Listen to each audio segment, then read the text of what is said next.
अस्सलाम वालेकुम ninth class. हमारा आज का टॉपिक है branches of chemistry. First two branches जो है हम अपने पिछले लेक्चर में डिस्कस कर चुके हैं। आज हमने जो ब्रांचेज पढ़नी है उसमें एक है फिजिकल केमिस्ट्री और दूसरी है बायो केमिस्ट्री। सबसे पहले फिजिकल केमिस्ट्री को देखते हैं। फिजिकल केमिस्ट्री क्या है? ये केमिस्ट्री की वो ब्रांच है जिसके अंदर हम मादे की बनावट, उसकी खसूसियात और उसका आपस में क्या ताल्लुक है उसको स्टडी करते हैं। सबसे पहली बात जो फिजिकल केमिस्ट्री में स्टडी की जाती है वो है जी कंपोजिशन ऑफ मैटर, यानी मादा जो है वो किस चीज़ का मिलकर जो है वो बना हुआ है, उसके अंदर कौन कौन से जो है वो कंपोनेंट्स पाए जाते हैं। जब उसकी कंपोजिशन स्टडी के कर ली जाती है फिर उसके बाद जो है मादे की जो है वो फिजिकल प्रॉपर्टीज़ जो है वो स्टडी की जाती हैं। फिजिकल प्रॉपर्टीज़ के बाद उनका आपस में क्या ताल्लुक है वो उसका मुताला किया जाता है। तो ये जो है वो फिजिकल केमिस्ट्री जो है वो कहलाती है।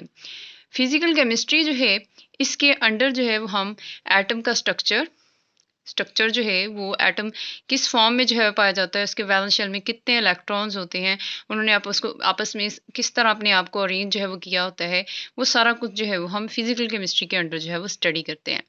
दूसरा है जिसमें फॉर्मेशन ऑफ मालिक्यूल्स की जो है वो फॉर्मेशन, मालिक्यूल जो है वो किस तरह बनते हैं, किस तरह दो एटम जो है वो आपस में एक दूसरे के करीब आते हैं, इलेक्ट्रॉन्स की शेयरिंग करते हैं और किस तरह एक मालिक्यूल जो है वजूद में आता है। ये सब कुछ जो है वो हम फिजिकल केमिस्ट्री के अंडर जो है वो स्टडी करते हैं।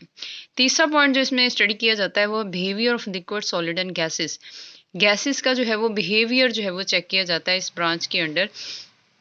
कि किसी जो है वो कंडीशंस के अंडर जो है लिक्विड, सॉलिड या गैस जो है वो किस तरह बिहेव करते हैं। फर्ज करें कि हमारे पास कोई लिक्विड है, हमने उसको जो है वो हीट अप करना शुरू किया है, तो वो पहले जो है वो मेल्ट होगा, मेल्ट होने के बाद जो है वो बॉयल होना शुरू हो जाएगा। तो ये जो सारा उसका बिहेवियर है वो स्टडी किया जाता है under the branch of chemistries physical chemistry.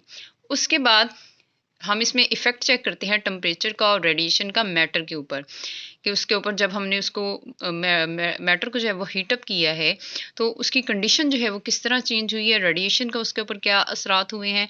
ये हर चीज़ की स्टडी जो है वो फिज़िकल केमिस्ट्री के अंडर जो है वो की जाती है। हमारी नेक्स्ट ब्रांच ऑफ केमिस्ट्री है वो है जी बायो केमिस्ट्री। जैसे कि नाम से जाहिर है ये टू वर्ड से मिलकर जो है वो बना है। एक इसमें वर्ड है बायो और दूसरा है जी इसमें केमिस्ट्री। बायो का वर्ड जो है इसका मीनिंग होता है लाइफ और केमिस्ट्री जो है वो रिलेट करती है विद द केमिकल रिएक्शन। तो हम कह सकते हैं कि बायो केमिस्ट्री जो है ये केमिस्ट्री की वो ब्रांच है जिसमें हम केमिकल प्रोसेसेस को स्टडी करते हैं। लेकिन ये केमिकल प्रोसेसेस कहाँ हो रहे होते हैं? In the living organisms. कि ख़ास तौर पर ये वो स्टडी है जो लिविंग ऑर्गेनिजम्स के अंदर जो है वो रिएक्शंस जो है वो हो रहे होते हैं। लिविंग ऑर्गेनिजम्स के अंदर कौन से रिएक्शंस होते हैं? जैसे कि हमारी बॉडी के अंदर मेटाबॉलिज्म का रिएक्शन हो रहा है। मेटाबॉलिज्म की जो सारी स्टडी है वो बायोकेमिस्ट्री के अंडर जो है वो आ जाएगी। उसके बाद बायोकेमिस्ट्री जो है इसको मज़ीद जो है डिसिप्लिन्स में डिवाइड कर दिया जाता है। इसमें हमारे पास एंजाइमोलॉजी आ जाती है, एंडोक्रिनोलॉजी है, क्लिनिकल बायोकेमिस्ट्री है। एंजाइमोलॉजी जो है ये स्टडी ऑफ एंजाइम, इसमें हम एंजाइम्स की स्टडी करते हैं। एंडोक्रिनोलॉजी जो है इसमें हार्मोन्स की स्टडी की जाती है। And clinical biochemistry helps in the study of disease, इसमें जो है डिजीज़ के बारे में जो है वो स्टडी की जाती है। बायोकेमिस्ट्री का जो है वो ज़्यादातर स्कोप जो है वो ज़राअत और तिब के मैदानों में जो है वो पाया जाता है।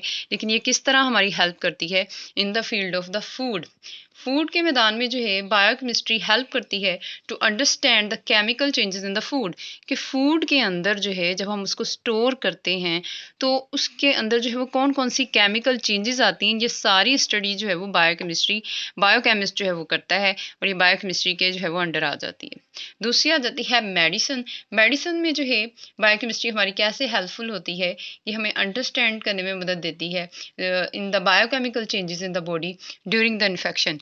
कि इन्फेक्शन के दौरान हमारी बॉडी के अंदर कौन कौन सी बायोकेमिकल चेंजेस जो है वो प्रोड्यूस हो रही होती हैं, ये सारी स्टडी हम मेडिकल बायोकेमिस्ट्री में जो है वो करते हैं, जैसे हम क्लिनिकल बायोकेमिस्ट्री में जो है वो कहते हैं। तीसरा इसका जो है यूजेस जो है वो एग्रीकल्चर के फील्ड में बायोकेमिस्ट्री जो है बहुत ज़्यादा हेल्पफुल होती है। ये हमें अंडरस्टैंड करने में जो है वो हेल्पफुल होती है कि किस तरह जो है बायोकेमिकल रिएक्शंस जो है उसके इफ़ेक्ट्स और उसके कॉजेज़ जो हैं वो हमारी जो है वो ज़रात के ऊपर कैसे जो है इफ़ेक्ट करते हैं, कि जो हम मेडिसिन जो स्प्रे वगैरह जो यूज़ कर रहे होते हैं, या हम जो है वो कोई केमिकल यूज़ करते हैं अपनी जो है वो उस ग्रोथ को बढ़ाने के लिए, तो वो किस तरह इफ़ेक्ट करती है, ये सारी स्टडी जो है वो बायोकेमिस्ट करता है, और ये बायोकेमिस्ट्री के जो है वो अंडर आती है। हमारी नेक्स्ट ब्रांच ऑफ केमिस्ट्री है, ये है इंडस्ट्रियल केमिस्ट्री। जैसे कि इसके नाम से ही ज़ाहिर है कि इसका ताल्लुक जो है वो इंडस्ट्री के साथ है। इंडस्ट्री से वर्ड निकला है इंडस्ट्रियल, तो इस केमिस्ट्री की ब्रांच का ताल्लुक जो है वो इंडस्ट्रीज़ के साथ है। यानी कि इसमें जो है हम केमिकल्स की प्रोडक्शन को स्टडी करते हैं, जो कि इंडस्ट्री लेवल पे की जाती है, यानी बड़े पैमाने पर जो है, या तजारती पैमाने पर हम इसको कह सकते हैं कि केमिकल्स की तैयारी को जो है वो स्टडी किया जाता है इंडस्ट्रियल केमिस्ट्री में। It involves the chemical and the physical process to transform the raw materials into the products for the benefits of human। कि इस ब्रांच के अंदर हम क्या करते हैं, केमिकल्स के ऊपर जो है केमिकल और फिजिकल प्रोसेसेस के ज़रिए जो रॉ मटेरियल्स हम हासिल करते हैं उनको प्रोडक्ट्स में जो है वो तब्दील किया जाता है ऑन इंडस्ट्रियल स्केल के ऊपर जो है केमिकल्स की तैयारी। इसके अंदर जो है preparation of the oxygen, chlorine, ammonia, sulphuric acid और भी बहुत सारे केमिकल्स हैं, उनकी प्रोडक्शन की जाती है ऑन द कमर्शियल स्केल, यानी कि बड़े पैमाने पर। और फिर उसके बाद इन्हीं केमिकल्स को जो यूज़ किया जाता है आगे मज़ीद जो है वो इंडस्ट्रीज़ में बाकी दूसरी चीज़ें बनाने के लिए, इन्हीं केमिकल्स को रॉ प्रोडक्ट के तौर पर हम यूज़ करते हैं for the production of soap, pigments, paint and paper industry में जो है वो इसको इस्तेमाल किया जाता है। यानी इंडस्ट्री लेवल पर जितनी भी चीज़ें आएंगी उन सब का जो है वो उन सब की जो स्टडी है वो इंडस्ट्रियल केमिस्ट्री के अंडर जो है वो की जाती है। इसके बाद हमारी नेक्स्ट ब्रांच ऑफ केमिस्ट्री है वो है जी न्यूक्लियर केमिस्ट्री। अब जैसे कि इसके भी नाम से ही जाहिर है, न्यूक्लियर का लफ्ज़ जो है ये न्यूक्लियस से ड्राइव हुआ है। एटम का जो मरकज़ी हिस्सा है जिसे हम न्यूक्लियस कहते हैं, जब उसके अंदर जो है वो चेंजेस प्रोड्यूस की जाती हैं तो वो रेडिएशन जो है वो खारिज कर देता है। इसी रेडिएशन का जो इफ़ेक्ट है वो न्यूक्लियर केमिस्ट्री के अंडर जो है वो स्टडी किया जाता है, या इसे हम जो है वो स्टडी ऑफ रेडियो एक्टिविटी भी जो है वो कह सकते हैं। इसके दौरान जो है वो दो किस्म के न्यूक्लियस के अंदर जो है वो रिएक्शंस होती हैं। न्यूक्लियर रिएक्शंस की टू टाइप्स यहाँ होती हैं, एक होते हैं फिशन रिएक्शंस और एक होते हैं फ्यूजन रिएक्शंस। फिशन रिएक्शन के अंदर क्या होता है कि एक बड़ा न्यूक्लियस जो है वो टूट कर दो छोटे नए न्यूक्लियस में जो है वो एटम्स में जो है वो डिवाइड हो जाता है, जबकि फ्यूजन रिएक्शंस के अंदर जो है दो जो है वो डॉटर न्यूक्लियस जो हैं, या हम कह सकते हैं उनके दो छोटे न्यूक्लियस जो हैं वो आपस में फ्यूज़ करके या कंबाइन करके एक जो है वो बड़ा न्यूक्लियस जो है वो बना देते हैं। इसे हम कहते हैं फ्यूजन रिएक्शंस, और ये हमारे पास होते हैं फिशन रिएक्शन, जिसमें एक बड़ा न्यूक्लियस जो है वो छोटे न्यूक्लियस के अंदर जो है वो टूट जाता है। ये न्यूक्लियस से रिलेटेड जितनी भी स्टडी है सारी जो है वो न्यूक्लियर केमिस्ट्री के जो है वो अंडर आती है। अब इसका स्कोप जो है वो बहुत ज़्यादा है। पहले तो इसको जो है ये जो रेडिएशंस जो है वो खारिज होती है, इन्हें रेडियोथेरेपी इलाज के लिए, कैंसर की ट्रीटमेंट के लिए जो इस्तेमाल किया जाता है, इन्हीं रेडिएशंस को जो है फूड प्रिजर्वेशंस के लिए जो है वो यूज़ किया जाता है कि हम खुराक को जो है एक बहुत ज़्यादा लंबे अरसे तक जो है वो महफूज रख सकते हैं। और दूसरा इसका जो बहुत बड़ा फ़ायदा है वो है production of the electricity. Nuclear reactions को जो है वो यूज़ करते हुए हम जो है वो इलेक्ट्रिसिटी प्रोड्यूस जो है वो कर सकते हैं, जो कि एक बहुत ही साफ़ सुथरा तरीका है बिजली पैदा करने का। तो जी ये था हमारा आज का लेक्चर।